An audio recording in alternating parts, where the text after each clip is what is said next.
All right, guys, so I wanted to share a little bit of my experience from this weekend. My favorite story, guys, from this weekend was I had mapped out some open houses that I planned to hit. I like to try to strategically map it out so that way I'm not driving around like a crazy guy. But my favorite story was the house that I accidentally stumbled into. So I ring the doorbell, I walk in.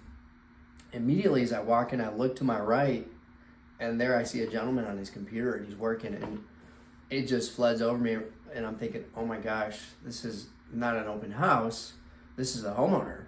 And I said, this isn't an open house, is it? He said, well, it is, but for tomorrow.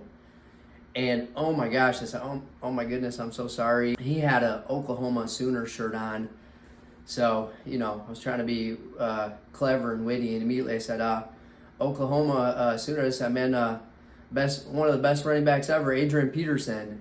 And that just kind of broke the ice. But we get to talk, and I said, man, I'm sure glad you didn't shoot me. Okay, let's put that out there. And we get to talking, man. I mean, we talk for about 15-20 minutes. He's selling this house because he had gone through a divorce, and now the house is empty. And he said to me, I said, this is a beautiful home, and I'm paraphrasing some of this. He said, this isn't a home. He said, this is a house. He said, it was a home.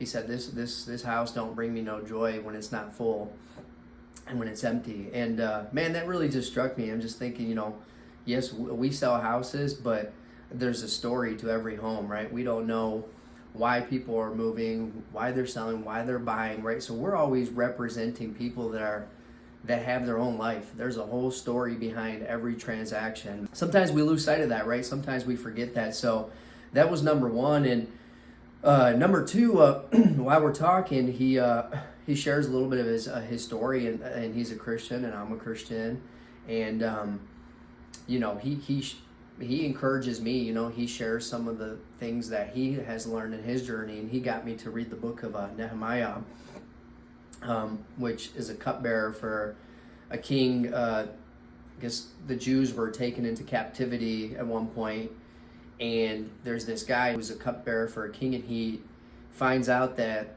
Jerusalem, that the walls have been torn down, and pretty much that the city no longer remains, and he has this great sorrow within him, and he wants to go tell the king about what he's dealing with. But before he goes and he talks to the king, he starts to pray, to fast, and he takes this time to prep with the Lord. And that was, and the guy told me, he said the main lesson for him in that story was that we have to pray before we go and have the conversation, pray before the obstacle comes, pray before the tribulation, right? So, and I read that book, and it was very encouraging for me. I gathered quite a bit of lessons, but there's a Bible verse that comes to mind. It's in Proverbs. I don't know exactly the chapter and the verse, but something along the lines says that a man planneth his ways in his heart, but the Lord establishes his steps. And sometimes we forget that, guys, that we have to pray before we even go and try to knock on a door or open a door, right? Pray before making big decisions.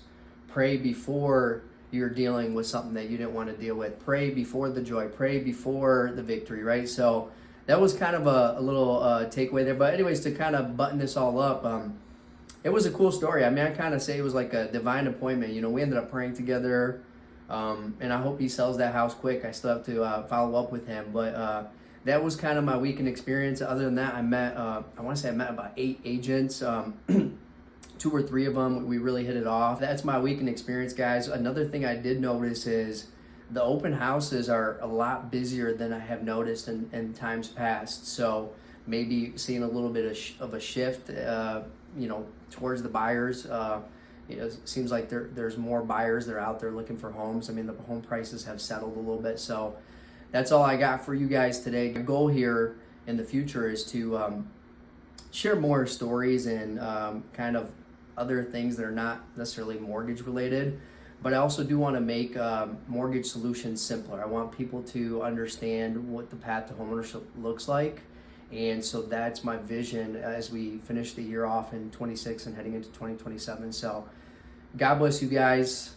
Thank you for joining. Talk to you.